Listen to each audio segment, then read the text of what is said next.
Seniman patung Yusman dari Yogyakarta menggelar pameran patung tunggal di Galeri Nasional Jakarta mulai tanggal 1 September sampai dengan 30 September 2022. Ada 40 patung yang ditampilkan di luar ruangan atau outdoor dan di 3 ruangan di dalam Galeri Nasional Jakarta.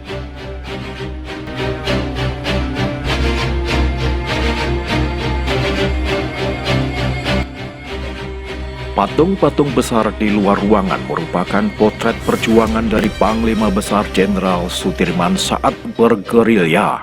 Untuk selengkapnya, bagaimana Yusman menggelar pameran patung tunggal dengan tajuk Gerbang di Galeri Nasional Jakarta ini, berikut penuturan Yusman. Pameran ini sebetulnya kita berpameran ini sambil pameran karya pribadi dan pameran fan art itu karya pribadi juga. Kita ingin mengingatkan kembali kepada anak-anak kita, mungkin murid saya, bahwa dalam keadaan apapun kita harus mengingat para pejuang kita terdahulu. Contoh seperti yang belakang ini adalah maket Trikora yang ada di Mabes TNI Cilangkap dan juga ada di Morotai, tempat Perang Dunia Kedua. Dan satu lagi, saya menghadirkan Pak Dirman yang tingginya sampai 9 meter, 8 sampai 9 meter, juga sama. Karena selama ini saya berkarya, baik berkarya secara pribadi maupun karya istilahnya monumental, maka di dalam satu ruangan ini saya ingin menampilkan kembali kepada mungkin murid saya, anak didik saya. Jadi dari Sabang sampai ke Merauke sudah ada monumen kita.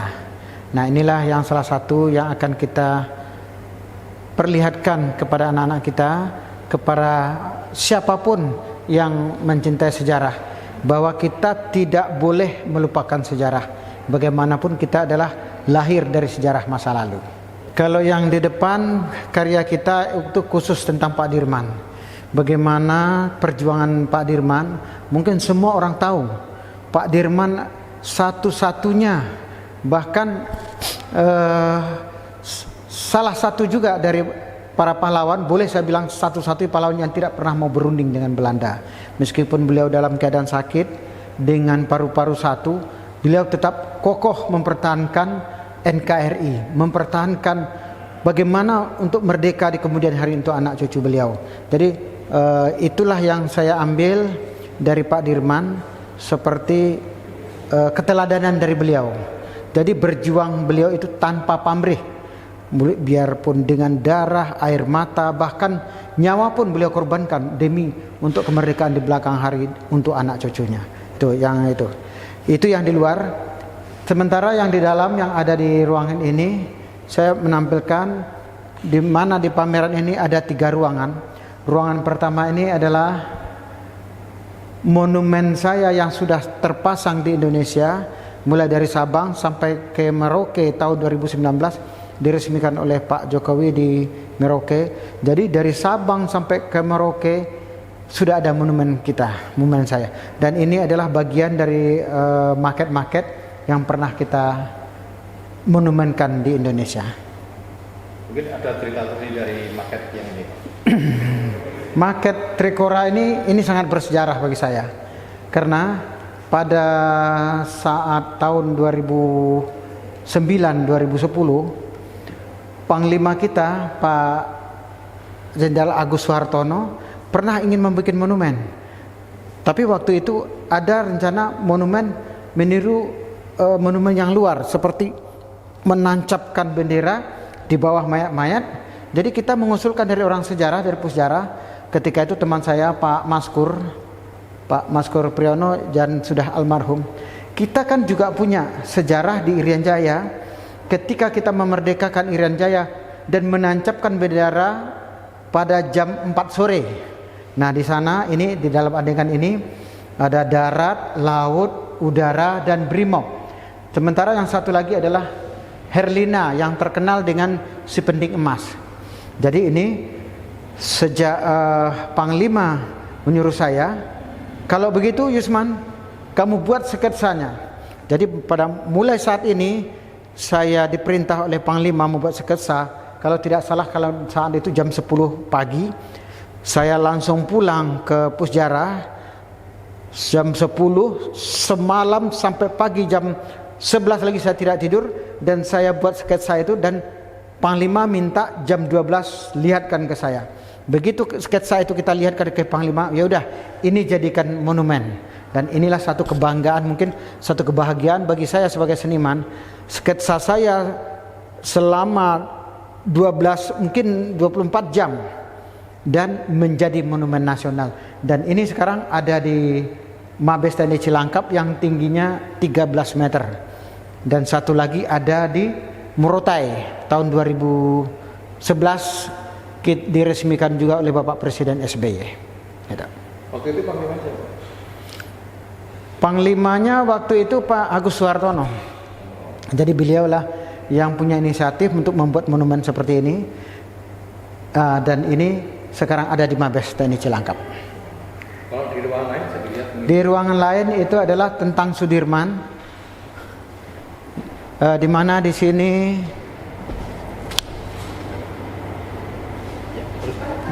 sini juga ada maket kita, dan maket ini yang ada di Mabes, dan ini juga sudah dikritik oleh Bapak Panglima TNI waktu itu, Bapak Jenderal Agus Suhartono.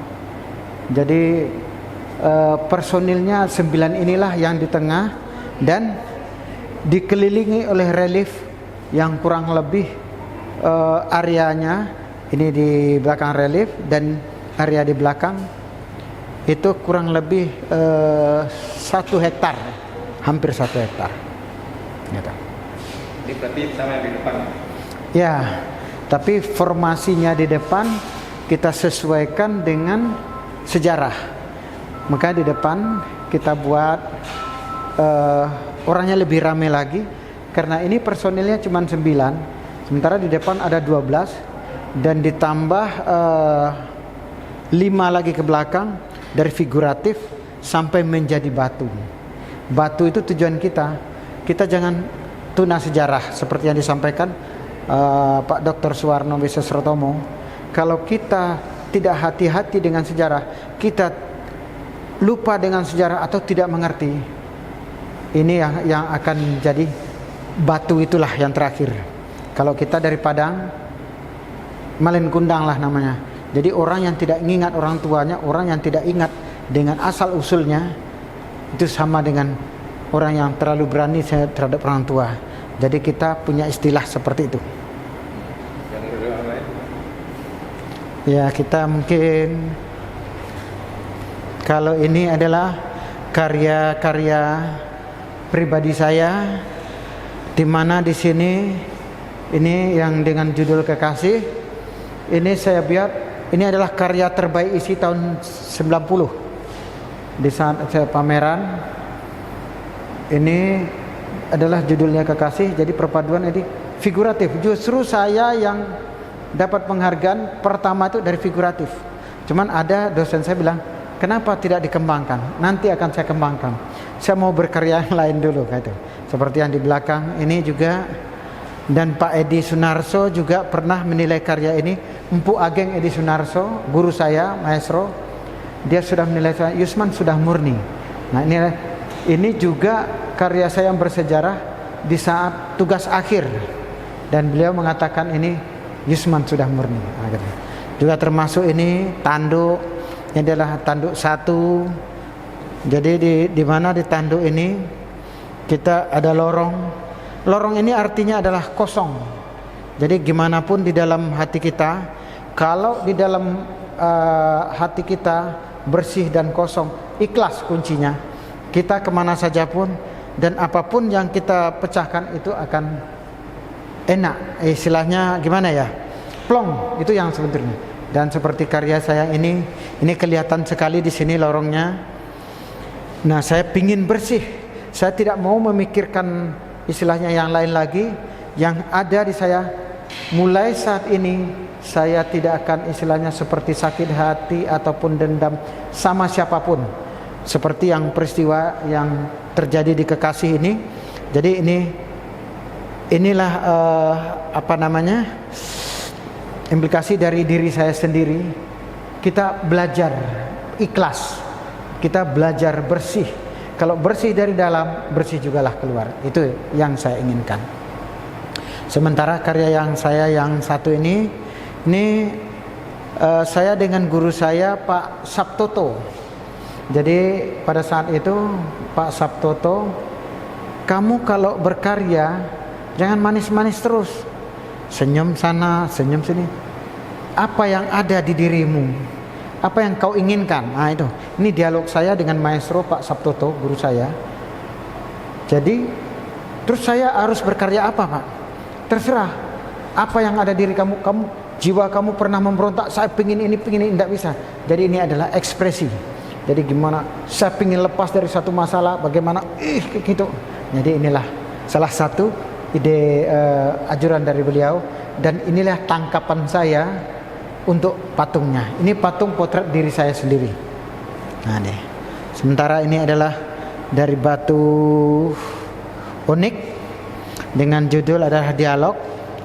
Ini juga pernah saya pamerkan tahun 97, dan saat itu juga Sultan Hamengkubuwono X pernah berdialog sama saya.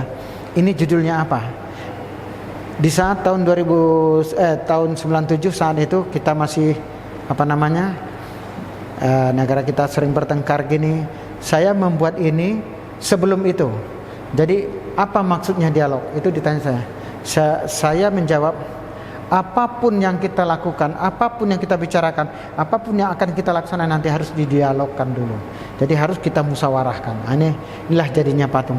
Saya tidak melihat yang lain tapi kecuali orang berduduk. Nah ini lain nih. Ini patung ini adalah patung diri saya sendiri. Karena saya dari SMP suka melamun. Jadi bulan puasa pun bahkan ibu saya bilang, kamu sakit? Enggak, saya bilang.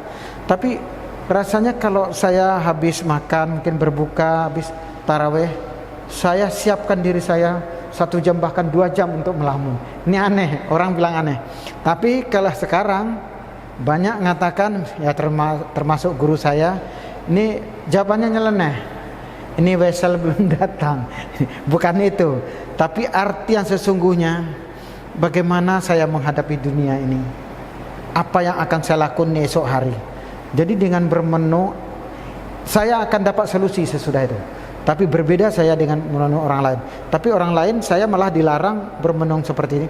Di saat kita bermenung ini kan, ini raga kita di sini pikiran kita tuh udah melayang kemana-mana. Bahkan raga kita nanti bisa diisi yang lain.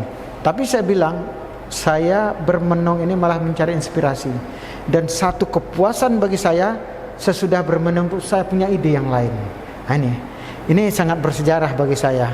Ini kalau tidak salah ini semester 4, kalau tidak salah semester 5 yang bermenang. Guru saya Pak Sabtoto juga.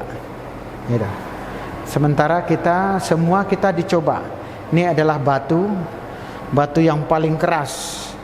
Ini juga judulnya juga dialog. Juga ini dialog 1 ini.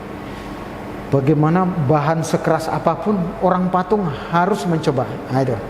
Jadi ini karya saya, desain saya yang juga saya pamerkan, dan baru kali ini pameran pertama di Jakarta. Ketika kepala Galnas berbicara, Galnas ini, Jakarta ini sama dengan tempat wisudanya orang, wisudanya seniman. Jadi untuk orang pameran di Galnas ini bukan semua orang bisa pameran. Jadi mungkin diseleksi, bukan mungkin, itu akan diseleksi. Dan untuk tahun ini, tahun yang akan datang, itu sudah ada seleksi-seleksi.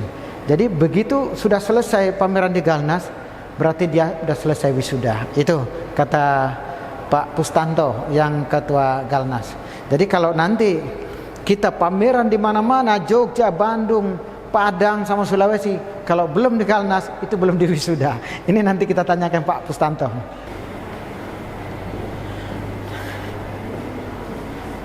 Ya, Ini Pak Dirman ini saya garap ketika pandemi pertama.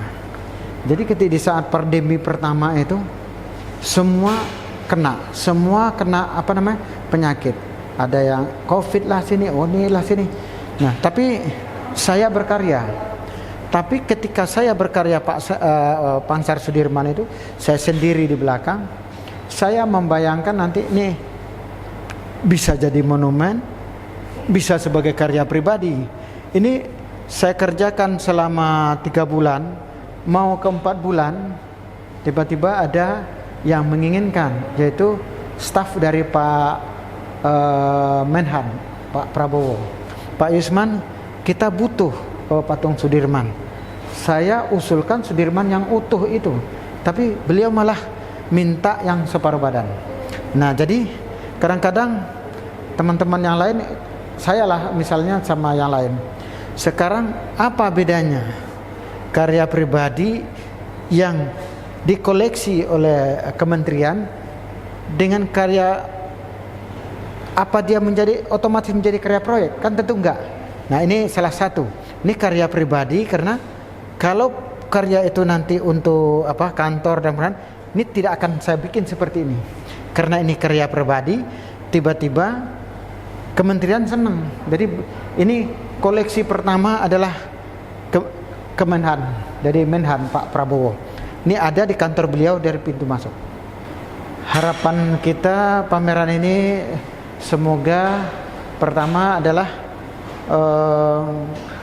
negeri kita terlepas dari ancaman-ancaman COVID, ekonomi berjalan kembali, sehingga teman-teman yang baik itu yang berkesenian langsung seperti wayang, nyanyi, dan kita seni rupa mudah-mudahan berjalan seperti apa adanya. Harapan kita semoga pemerintah juga memperhatikan kita, karena apa yang kita buat itu adalah bukan untuk diri kita sendiri. Yang kita buat ini juga ada kepentingan untuk negara. Seperti yang saya pamerkan, bagaimanapun hiruk pikuknya kita sekarang Indonesia, namun sejarah tidak boleh dilupakan. Itu yang ada saya.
resmi saya nyatakan dibuka.